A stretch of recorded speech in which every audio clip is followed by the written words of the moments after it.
fitiavantsika tsy boka misaorana bika fa tsika andiadivinda ke tsy maintsy tavita zay raha atao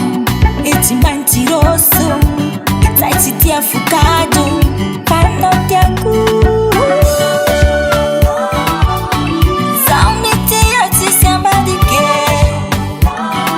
fanao tiako trotry zao fitiavako anao io tsasy condition fanao tiako kara io fo tiako amy fo madio konkilanao za tsara emotion tsisy raha mampitokotoko omiegna ankilanao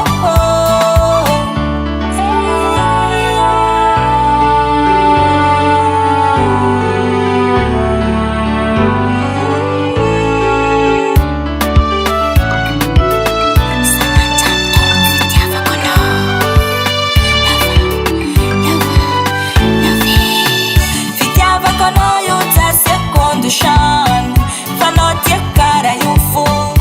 tiako amy fo madio